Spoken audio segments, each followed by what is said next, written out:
cracking, everybody? Traffic talk again. Hey, so I did the last traffic talk. Okay, I did the first one. It didn't get a lot of views. I did the second one. I haven't put it out yet.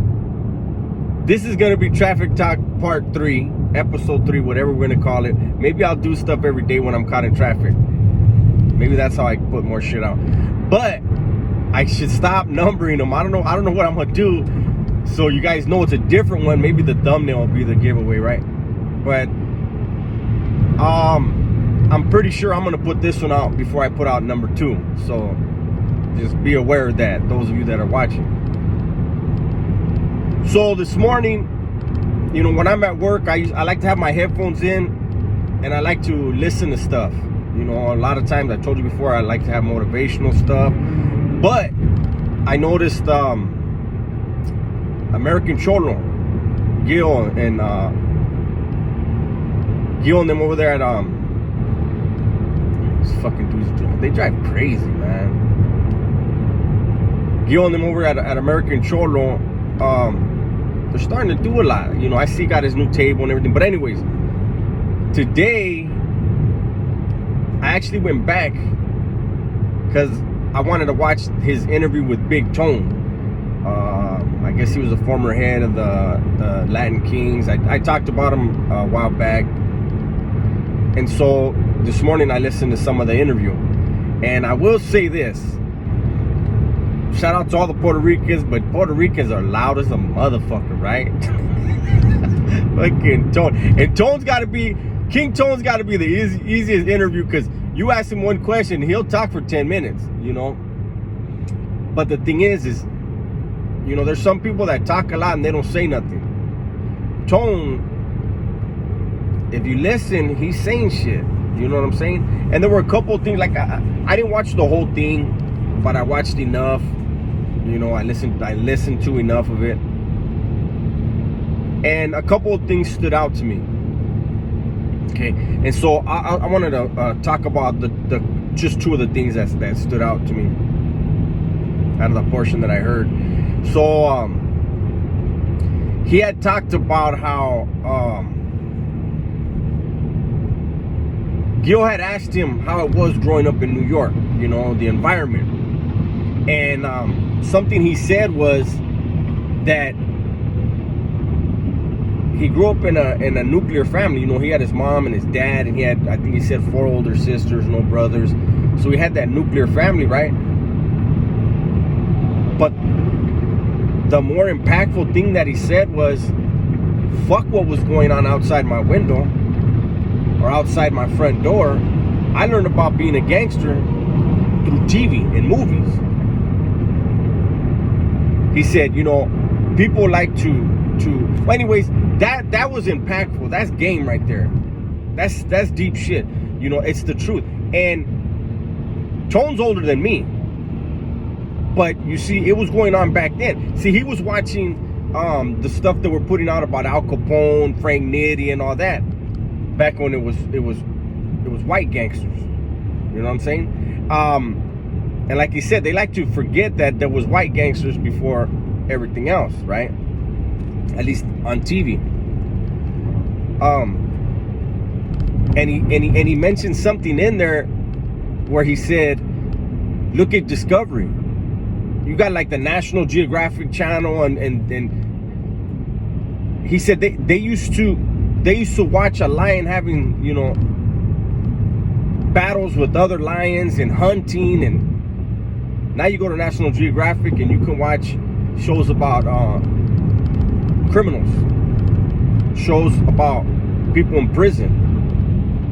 So how does that channel that was supposed to be about wildlife, and I think Discovery, you know, there's different channels that were supposedly about wildlife that now have it in their budget to do shows about crimes and criminality and violence and prison, because it sells. And we know, we've seen these videos with certain cats that have been on these channels, you know, and these, you know, documentaries or whatever, and they're so full of shit. They bite right into it. They feed that fire. And You know, it does to kids now what it did to kids back in our day. You know, it's when you have disenfranchised children, you have children growing up without a parental figure, or with anger towards a parent, you know, maybe a single parent, whatever it is, and they turn on the TV and they see these dudes, you know, they have money, they have women, they have cars, they have guns, they have power, they have violence. You know what I'm saying? Like, that becomes attractive. And we're helping because we watch it too. You know, some might say watching my channel does that, even though I never glamorize that life, you know. Another thing he had talked about was how every one of these, he was talking about power. I guess they called them power groups in New York. That's what they were calling them. And you know, those power groups were labeled gangs, right? And initially, every one of them, it doesn't matter which one it is, it started out as a way to defend themselves from an oppressor, right? But along the way, those oppressed that created these things to defend themselves in turn become the oppressor. And that's one of them things, like, how do we get back to the root of what it was supposed to be? Is that even possible, right?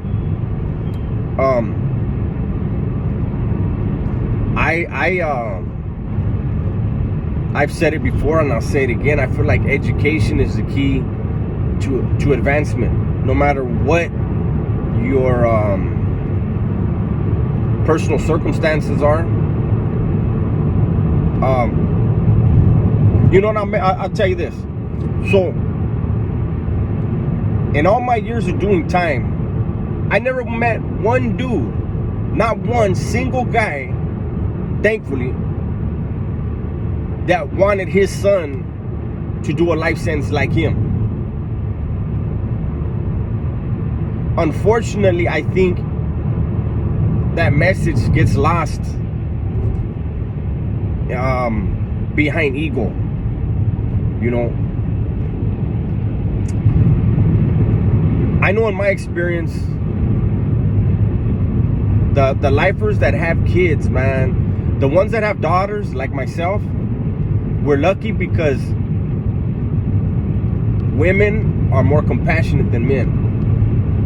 And so a little girl, no matter how mad they get at dad, they still love dad and they still care about dad.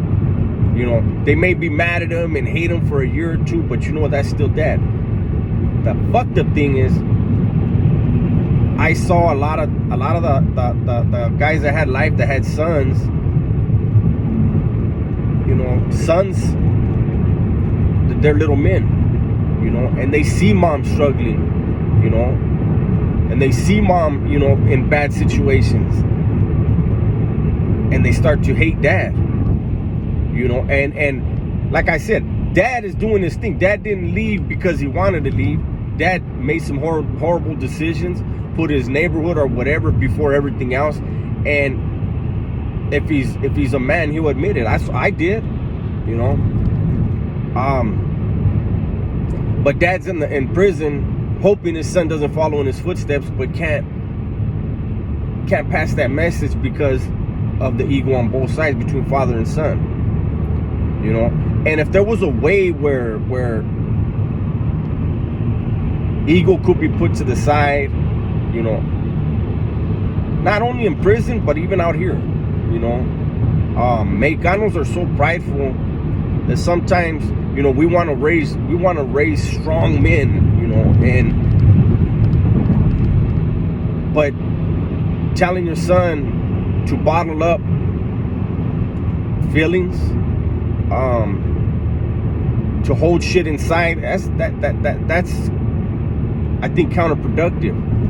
You know, again, you know, this time I'm really trying to focus on a topic. But you know me, when I'm driving, when I'm talking, it don't matter, because I never write anything down. I tend to ramble, you know, find my way back hopefully. But you know, that interview that I saw on American Cholo, and you guys should go back and check it out. It was thought provoking for me, and I think every one of us as content creators, the good ones, that's what they want. They want to spark an idea. They want to spark a thought. They want to spark that positivity or fuel that positivity within every one of us. So that's my video today. I don't have the answers, but I know, like I said, education goes a long way. We need to put our egos to the side, especially when it comes to raising our children. You know, we want to raise strong people. Then let's not handcuff them and tell them they can't, you know, be sad when something's, you know, it's a sad situation. They can't cry when they're hurting. You know, I don't know, man. Everybody raises their kids how they feel fit, you know, but at the end of the day, it's not, you know, like that old saying, it takes a village to raise one child, you know, and as Raza, we all know how important family is to us. And the way to possibly break the cycle and advance our people starts at the home, you know. Keep an eye on your neighbors, man. You know, look out for each other, help each other out. All right, with that, I'm out. You guys have a blessed weekend. It's Friday. I may shit, I don't even know. I might put this out today. I might put this out when I get to the pad. I'm running a few errands right now. Let's see if I get time. My little primo is getting married today. Matter of fact, in a few hours. Congratulations, Keyline, to you and your family. I'm gonna be there, not at the wedding. I'm gonna be at the reception. Let's see if I get some. I record a little bit of it. I don't plan on getting buzzed, but hey, it's Friday night, just got paid. See, I can never fucking make a video being serious now, huh? All right, man. You guys be safe. Enjoy your weekend, and tell those that you love them every chance you get, man. But especially anytime you head out the door. All right, I'm out.